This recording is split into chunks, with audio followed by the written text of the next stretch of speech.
Africa के विशाल मैदानों में हर दिन एक ऐसी लड़ाई शुरू होती है जिसमें कोई नियम नहीं होता। एक तरफ है अफ्रीका के सबसे खतरनाक शिकारी लायन, हाइना, अफ्रीकन वाइल्ड डॉग और क्रोकोडाइल, और दूसरी तरफ है एक ऐसा जानवर जिसे देखकर शायद पहली नजर में सिर्फ एक बड़ा शाकाहारी जानवर नजर आए, अफ्रीकन बफेलो। लेकिन इस जानवर को करीब से देखने पर कहानी पूरी तरह बदल जाती है, क्योंकि अफ्रीकन बफेलो सिर्फ शिकार नहीं है। इसके पास है भारी शरीर, शक्तिशाली सींग, जबरदस्त ताकत और सबसे बड़ी बात, एक दूसरे के लिए खड़ा होने वाला पूरा झुंड। यही वजह है कि अफ्रीका के ग्रासलैंड्स में कई बार शिकारी को बफेलो पर हमला करने से पहले 2 बार सोचना पड़ता है। लेकिन सवाल है, क्या अफ्रीकन बफेलो सच में अफ्रीका के सबसे खतरनाक प्रेडेटर्स का सामना कर सकता है? आज की इस डॉक्यूमेंट्री में हम देखेंगे buffalo versus Africa's most dangerous predators.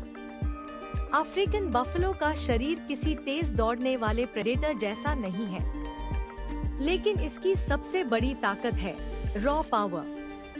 एक अडल्ट अफ्रीकन बफेलो का वजन कई 100 किलोग्राम तक हो सकता है। इसके सिर पर मौजूद बड़े और मजबूत हॉर्न सिर्फ दिखने के लिए नहीं है, ये उसके सबसे खतरनाक डिफेंसिव वेपन्स में से एक है। जब बफेलो को खतरा महसूस होता है तो वह अपने सिर को नीचे कर सकता है और अपने हॉर्न्स का इस्तेमाल अटैकर को दूर रखने के लिए कर सकता है। लेकिन बफेलो की असली ताकत सिर्फ उसके शरीर में नहीं है, वह है उसका हर्ड।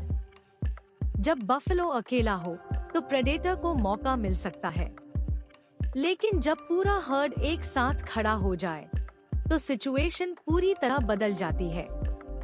कई बफेलो अपने कमजोर या घायल साथी के आसपास डिफेंसिव फॉर्मेशन बना सकते हैं, और प्रेडेटर के लिए अचानक एक आसान प्रे एक बेहद खतरनाक ओपोनेंट में बदल जाता है। अफ्रीकन बफेलो का सबसे फेमस मुकाबला शायद लायन के साथ है।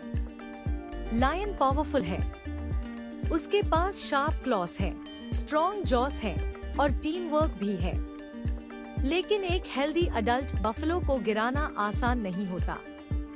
इसीलिए लायंस अक्सर ऐसे बफेलो को टारगेट करने की कोशिश करते हैं जो अकेला हो, कमजोर हो, घायल हो या हर्ड से अलग हो गया हो। यहाँ लायन की ताकत से ज्यादा महत्वपूर्ण हो जाती है स्ट्रैटेजी।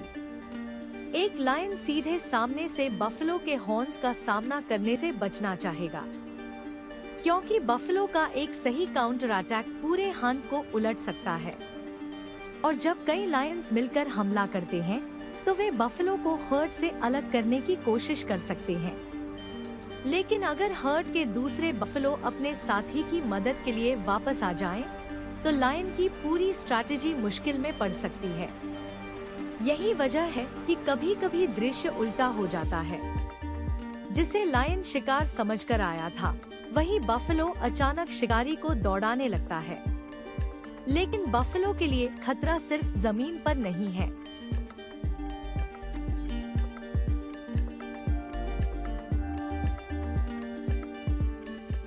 अफ्रीका की नदियों और पानी के स्रोतों में छिपा होता है नाइल क्रोकोडाइल।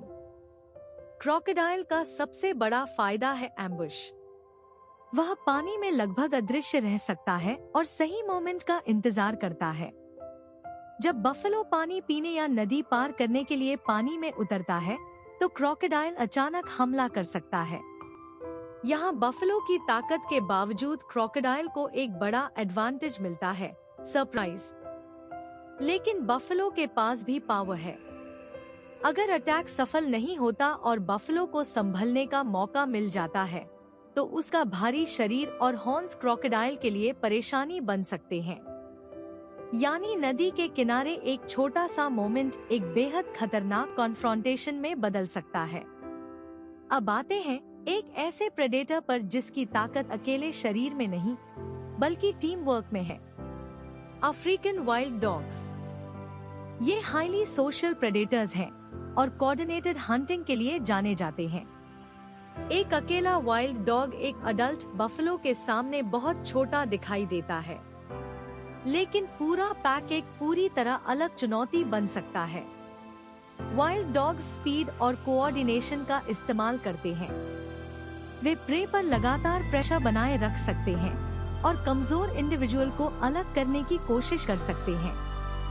लेकिन बफलो का डिफेंस भी पावरफुल है। अगर हर्ड एक साथ खड़ा हो जाए तो वाइल्ड डॉग्स के लिए किसी बड़े और हेल्दी बफलो को गिराना आसान नहीं होता। यानी यहाँ मुकाबला है टीम वर्क वर्सेस स्ट्रेंथ। हाइना को अक्सर सिर्फ स्कैवेंजर समझ लिया जाता है, लेकिन रियलिटी इससे कहीं ज्यादा इंटरेस्टिंग है। स्पॉटेड हाइना स्किल्ड प्रेडेटर्स भी हैं। उनके जॉज बेहद पावरफुल होते हैं और वे सोशल ग्रुप्स में हंट कर सकते हैं। लेकिन अडल्ट बफलो उनके लिए भी आसान टारगेट नहीं है। इसलिए कमजोर, घायल या अकेला बफलो ज्यादा वल्नरेबल हो सकता है। हाइनास लगातार प्रेशर बनाकर प्रे को थका सकते हैं, लेकिन अगर बफलो पलटकर अटैक करे तो वही हंट प्रेडेटर के लिए डेंजरस हो सकती है। अफ्रीकन सवाना में एक बात बार बार सामने आती है, प्रेडेटर जितना डेंजरस हो, प्रे हमेशा हेल्पलेस नहीं होता। अब सवाल आता है, क्या लेपर्ड बफलो का शिकार कर सकता है? इसलिए लेपर्ड आमतौर पर ऐसे बड़े हेल्दी बफलो को टारगेट करने की स्थिति में नहीं होता। यहाँ हमें प्रेडेटर प्रे रिलेशनशिप की एक महत्वपूर्ण बात समझ आती है। हर प्रेडेटर हर प्रे का शिकार नहीं करता। प्रेडेटर को अपने शरीर की क्षमता, रिस्क और एनर्जी एक्सपेंडिचर सबका हिसाब लगाना पड़ता है। अगर शिकार को पकड़ने में जितनी एनर्जी खर्च होनी है उससे ज्यादा खतरा हो तो हमला करना समझदारी नहीं है। नेचर में सर्वाइवल सिर्फ ताकत का खेल नहीं है, यह कैलकुलेशन का भी खेल है। अब इस पूरी कहानी का सबसे रोमांचक हिस्सा है बफलो का काउंटर अटैक।